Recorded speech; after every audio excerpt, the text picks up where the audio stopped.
Hello and welcome to the Rogers Brief. I'm Adam Rogers. Thank you for watching and thank you for listening. Today was day 60 of the Mass Casualty Commission proceedings that just wrapped up here at about 6 p.m. here. And this was day 2 where we've been hearing from National Rcmp Commissioner Brenda Lucki. Brenda Lucki was on the witness stand yesterday, or witness table, from late morning onward until a little after 6 yesterday, and then the full day today. Yesterday, she was examined by commission counsel and then started her cross-examination with cross-examination from Michael Scott. Today, there were cross-examination questions from the remaining participants' lawyers, from the lawyer for the National Police Federation, lawyer for the Department of Justice, Patricia McPhee, and then also some questions, actually about an hour's worth of questions from Commissioners Fitch and Stanton. And then actually, I think I'd have to say the biggest news out of the day came in just the last couple of minutes with the closing remarks from Commissioner Michael Mcdonald, former Chief Justice of Nova Scotia. Commissioner Mcdonald usually doesn't say a whole lot. He'll thank the witness, acknowledge that it may have been a long day or difficult or something, and then, wish them well. Today it was a little more than that. Commissioner Mcdonald said to Commissioner Brenda Lucki that he asked her, and then he said, well, I encourage you, and then he goes even further and says, well, I implore you to take the recommendations from the Mass Casualty Commission as they will be drafted, and be a courageous champion, a leader within the Rcmp, a leader nationally, to make sure that those recommendations are implemented, are taken seriously, are treated with the proper degree of respect by the organization. And then, if you're getting pushback from any politicians or whoever within your organization, well, you push back against that and just, make sure that these things that are in the public interest happen. And he talked about the families and the suffering of the people in Nova Scotia, as he said so. So that was all a change for him. But what it tells me is that it is unlikely, perhaps, if I'm not reading too much into this, that the commission is going to recommend the formation or the expulsion of the Rcmp as the de facto provincial police force in Nova Scotia, the creation of a new police force. So that might be reading a little much into his comments, but I don't think so. I think that's what he was getting at. If there's going to be recommendations for reform of the Rcmp, talk about interoperability with other municipal forces in Nova Scotia, that these are going to be the recommendations, rather than to say, well, all these interoperability problems, all these image problems, they're too much and the Rcmp must go. I think that's a signal that that series of comments at the end of the day today, I think, is a signal that the commission is going to recommend that the Rcmp remain but reform. So that was interesting. So that was just came in the last couple of minutes of the proceedings. Many people may have missed that if they weren't watching all day, it was a long day, but it was an interesting day. There was a lot going on. I mean, I talked about this yesterday about Commissioner Lucki. She gives long, detailed answers to things. Yesterday, I thought that served her really well, particularly in the lead day, in the direct examination with the commission lawyer, particularly because it was a really effective contrast with Lee Bergerman, who was the commanding officer of the Rcmp in Nova Scotia. So to the extent that there was, a question as to whether the Nova Scotia Rcmp or the National Rcmp were getting things right, it seemed to favor the National Rcmp leadership and leadership team. Today was a little different and that's naturally the case in cross-examination. We saw some of that yesterday with Michael Scott, saw that again today with Tara Miller, with Josh Bryson, with Tom McDonald, others, doing a very effective cross-examination. Commissioner Lucki was still able to give sort of long, detailed answers, but it seemed more so like she was, at times unable to answer, and I think it raised questions, certainly did with me, and it seemed to with the commissioners, as to how how somebody in the position of commissioner of the RCMP can't be aware of certain things that are going on in this very important, critical inquiry for the RCMP. So there was a series of questions about previous inquiries, previous death reviews. The death review of Colten Boushie was brought up. The Michael Bastardash report on sexual misconduct in the RCMP, the MacNeil Report that came out of the Justin Bourque shootings in Moncton, and all of these reports had different elements to them of recommendations for the RCMP. And so the question is, well, were those recommendations implemented? Because if so, well, then that shows that the RCMP is an organization that's capable of implementing new recommendations, capable of evolution and change. So there were some examples. Josh Bryson raised the MacNeil Report. He was talking about Cobequid Court, which of course wasn't canvassed, wasn't checked out effectively until 19, 20 hours after people were killed there. And the MacNeil Report out of Moncton has spoke about scene management and talked about how important it is and how certain things need to be done. That was brought up then, and also was brought up later by Linda Hupman, talking about the not Linda Hupman, the lawyer for Gina Goulet, talking about the crime scene mismanagement at that location as well. So there was some issues there on crime scene management which weren't seemingly picked up. Josh Bryson also talked about how the MacNeil Report talked about there should be a clear chain of command, and we know at the night of the 18th that wasn't the case. There were multiple staff sergeants giving multiple orders. People weren't sure who was in charge.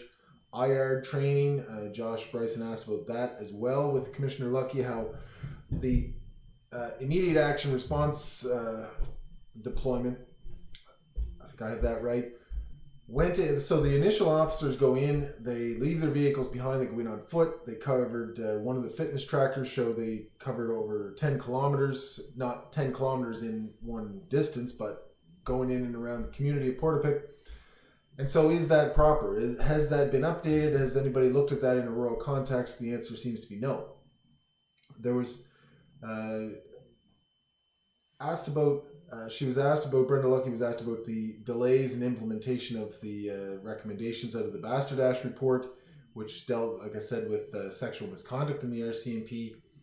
And, she says, well, I'm not the point person in these reviews. So I thought a lot of what Commissioner Lucki was trying to do was explain, listen, it's a big organization. Yes, I'm here. I'm the head of the organization, but there's other people that deal with these reports on a more granular level. And she wasn't aware of them. Well, it seemed like she was quite detail-oriented yesterday, and so sometimes to be not aware of these important reports, third-party external reports recommending changes to the RCMP as an organization and the way they conduct themselves, well, I don't think it's good enough to just say, well, that's somebody else's department, and I'm aware of it, but I'm not all that aware of it. So that was an issue with the implementation of these other reports, and so then raises questions as to whether the implementation of the reports coming out of this inquiry are going to be done effectively. She was asked to just go by sort of in order of how things happened today. Josh Bryson also asked about the GC surplus, the Government of Canada surplus, and whether there's any connection to the RCMP, which I would have thought the answer would be yes. We have people in criminal intelligence that check in on this and look to see if anybody's buying, weird combinations of things from the government. But the answer seems to be no. That there's nobody that is looking into GC surplus to see whether there's unusual, suspicious-looking transactions taking place. So when Wortman goes and he's buying, several replica, decommissioned RCMP cars at one time. Well, what's that all about? Somebody could have asked the question, never happened. Talking about rebuilding trust within the RCMP, and Tara Miller spent some time asking questions about that, the task of rebuilding trust, and it's more than just a branding exercise. Well, Brenda Lucki says, well, one thing is, and she repeats what we heard from Chris Leather, most of the leadership team, well, the entire senior leadership team, and then even many at the staff sergeant level have either been moved to other locations, other provinces, or have retired. So just the fact that the leadership team has changed significantly, that's a major difference. But when she was asked by Tom Mcdonald whether she could point to anything else, anything else that has been done in the last 2 years in a very practical sense to change the direction of the RCMP in Nova Scotia or in Colchester specifically, she wasn't able to say any answers to that. So that was perhaps a little troubling. Linda Hupman asked about the GPS capabilities individual. We know that the RCMP has GPS capabilities in their vehicles, but not on their individual persons. Even though the radios that they own have the capability, they don't seem to be used. They don't seem to have paid for or acquired the package that would allow that. Commissioner Lucki says that's coming next year. It's underway.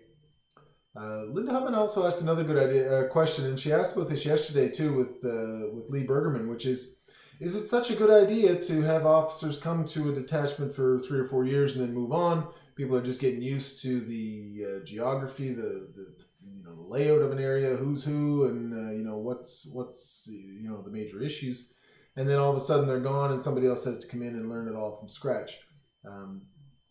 A systemic issue with the RCMP. I mean, and it's a difficult question to answer because, the RCMP police is all over, up north and everywhere else, in some locations where people don't want to go. Well, they have to go there for a certain time, and then they can get promoted into a place like Nova Scotia where they might be more likely to wish to go. So that seems to be a systemic issue that would remain no matter what with the RCMP.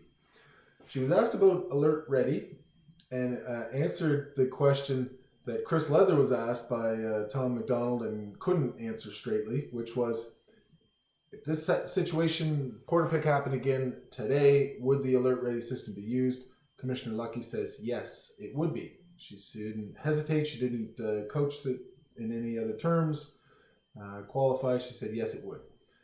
Now, she did go back and say, well, at the time, we didn't really know about Alert Ready or the emergency alert. It was supposedly used for natural disasters, not for active shooters, but says now that's not the case, and there is a policy in place. I've talked about this before, that perhaps the policy isn't low enough in the sense that lower ranking officers who are there on the scene, on the ground, still don't have the authority to issue an emergency alert in an active shooter situation. I think that needs to be adjusted. There was another recommendation of the MacNeil Report, which was to have someone called a threat assessment coordinator in each area. And this wouldn't be perhaps a full-time job, but somebody's responsibility would be to assess individual threats, potential threats that, from seems like a criminal intelligence perspective, recommended by the MacNeil Report, not yet in place some years later. Note-taking was also part of the MacNeil Report, came up in this commission because we heard in the Brenda Forbes, Troy Maxwell dispute over the allegations, the report from Brenda Forbes of domestic assault on Lisa Banfield. Troy Maxwell had his notes at home. He's retired RCMP, and had his notes at home. Constable Wiley, who had 15, 16 visits with Wortman over a couple of years, is looking for his notes at home. So there's not really an effective retention or drafting. There's no real good system in place for how notes are taken or retained by the RCMP, as was recommended in the MacNeil Report. So those are issues that are coming up again and again. The Colten Boushie administrative review talked about the family liaison officer, and in that case they recommended that there be 2 family liaison officers. Brenda Lucki says yes, that is true. It's not in place yet. It certainly wasn't in place here, where there was 1 family liaison officer for 21 families, which was an overwhelming responsibility, and what didn't really go very well from reports we've heard. There were two for the Heidi Stevenson family. Now, Brenda Lucki says, yes, that is important. It's a role where she's not really aware if there's any training available, but that there should be some training, and that the family liaison officer doesn't necessarily have to be an RCMP officer either. It can be somebody else. But again, that was recommended, and it's not yet in place. Talked about Gina Goulet. There was some questions from the Department of Justice. Their questions were sort of softball, like, how do you make sure that recommendations are manageable? And there's some answers to that. The National Police Federation simply asked Commissioner Lucki to give the members, that is the unionized RCMP members, assurance that she has their back and that she's looking after them and looking out for their mental health and wellness and all these things. And yes, she said she was. She apologized to the members for not being on the ground, on the scene. She knew it was COVID and she wasn't supposed to travel and all those things. She wishes in retrospect that she had gone anyway, she had traveled down to Nova Scotia and been there in person with the members. So she apologized for that, and then she apologized more broadly to the public, because this was at the end of her question and answer from the lawyers before the commissioner started asking her questions.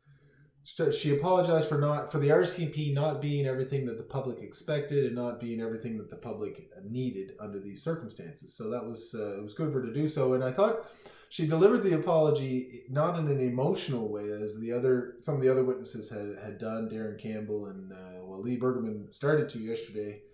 Others have. I thought the apology was sincere and genuine. Maybe all the more so because of the lack of emotion. It was something she wanted to say, and she said it and articulated that out to the commission. Now, then we got to the commissioners. I already talked about Commissioner Mcdonald and how he ended things off. Commissioner Fitch and Commissioner Stanton also had some questions for Commissioner. We get a lot of commissioners here, of course, so fortunately that didn't seem to confuse anybody during the questioning. But Commissioner Fitch, who was the chief of police of the Fredericton Police and Municipal Force, she at one point she was a little offended on behalf of municipal police forces more broadly because of, you'll recall, Chief MacNeil of the Truro Police Department had sent an email to Chris Leather, who was the number 2 RCMP officer, saying, hey, if you need our help, we're here. And at that time, the first email, Chris Leather responded saying, we think we have him pinned down, and this was when he was at the Fisher residence. Wortman was. Turned out they didn't have him pinned down. Didn't respond to a later email from Chief MacNeil. And Commissioner Fitch felt that was a sign of disrespect from the RCMP to the municipal forces because Chris Leather was like, well, he should have known to talk to somebody at his own level. Well, you're the number 2 in the RCMP. He's the number 1. He's the chief of the Truro Police. So maybe he's above your level. But certainly Chris Leather didn't seem to see it that way. So Commissioner Fitch brought that up. And then there was a lot of talk about the culture of the RCMP, and Commissioner Fitch would know this or have some sense of this not only from her experience as an officer, but she was the vice chair of the RCMP Management Advisory Board, which I don't know a lot about the Management Advisory Board. There's some suggestion that Commissioner Fitch, that is in something of a conflict because of that position. I'm not sure that's the case or not, just because I don't know a lot about the Management Board. But they talked a little bit about the culture of the RCMP. Commissioner Stanton talked about the inclination to restructure the RCMP, and sort of prefaced that all by saying, well, let's not consider that more money is going to be thrown at this problem. Within existing budgets, can we be restructured? And pointed to like mental health calls, and Staff Sergeant McCallum mentioned this as well. If officers didn't have to go to every mental health call, if somebody else, some other kind of professional could go there first or as well, then that would save a lot of time for police officers. And of course, saving time for officers is saving investigation time and saving all kinds of other things. So there's budgetary implications to all of that. Commissioner Stanton also talked about restructuring. This may go contrary to what former Chief Justice McDonald said, But she was talking about, Commissioner Stanton, about these other reports. There was the Brown report of 2007, of a national report which questioned the contract policing model in Alberta and BC. More recently, those provinces have been looking at reassessing the contract policing model that they have with the Rcmp. Alberta's been in the news very recently, yesterday, about efforts to look at a provincial police force, and there's recommendations in Alberta for that to happen. I wouldn't be surprised if somebody starts talking about that. I certainly have been. When you hear about all these issues with interoperability, and the reason they had to go to Fredericton to get the backup ERT team was because the Halifax police ERT team and the Rcmp emergency response team hadn't trained well enough together, and all these questions about budgets and resources back and forth. Well, if it's just one police force, all of those questions go away to a certain extent. So that was interesting. Final thing I'll mention is that the commissioners, none of the three of them, asked any questions about the political interference, quote-unquote, angle, the alleged political interference. And so I would take that as a sign that they see that as not within their mandate, or at least nothing that they are all that concerned about addressing in their report. So we'll see how that turns out. So some interesting stuff today from Commissioner Brenda Lucki. Some long day of questioning. Some interesting little insights from the commissioners' questions. The last couple of days, we've heard more from the commissioners in the last 2 days. They went for a solid hour today, 2 hours yesterday with Lee Bergerman. Then we have really for the last 58 days, I guess, prior to that. So that was interesting in itself as we get into the leadership of the Rcmp, that more questions from the commissioners themselves are being asked. So we'll see how that, if that continues. So tomorrow we'll hear from Halifax Regional Police Chief Dan Kinsella. He's starting at 2 o'clock. There's no session in the morning.